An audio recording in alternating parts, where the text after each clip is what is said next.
I'm Ashley Gibson. I'm the Community Development Lead for Unity in Cumbria. My role is mainly based in two areas of work, which are around developing recovery and supporting people to develop their own ideas about recovery and spread that across the county, and also looking at how we can share assets between agencies, between services, and also how we can look at individual assets that can all contribute to what we might do around recovery in Cumbria.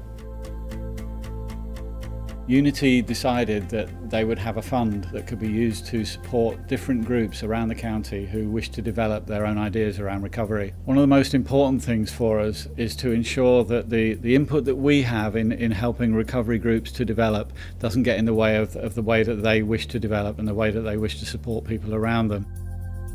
One of the things about travelling around the county for me is that I see how much and how important it is that the focus of support is in the localities where people live. It's been widely recognised now that people get well and stay well when they have a social network around them and a supportive, positive social network, and the recovery groups provide that. You know, with the best will in the world, services don't operate 24 hours a day. And some of these recovery support groups, these people, they form friendship groups as part of what they're doing. And so they're available to each other at any time, night or day, a lot of the time.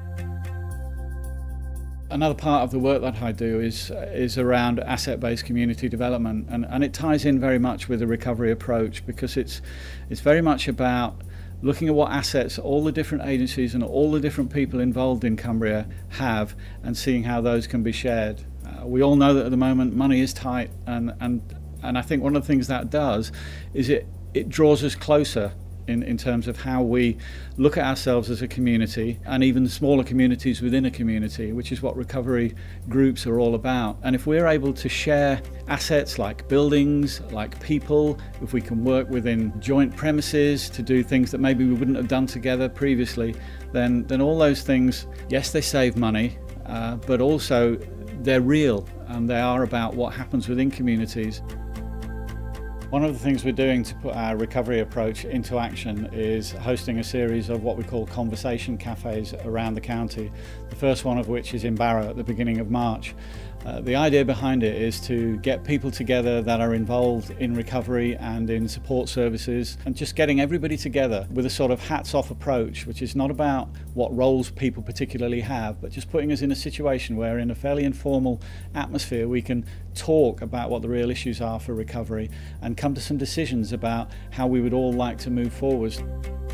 The point of these is that there is more equality about how we're working with people, and accepting that actually what we need to do in all of this is co-produce, because the way that services have been to some extent in the past is that we've tended to look at deficits and filling gaps rather than an approach which says we know that all of you have strengths and assets, and we wish to help to support you to use those strengths and assets, which is an empowering approach and it's an engaging approach, and it helps people become a part of their community once again. So the idea of the Conversation Cafe is that we get elements of that community together so that we can agree on a way that we'd all like to move forwards together, because we all want people to get well.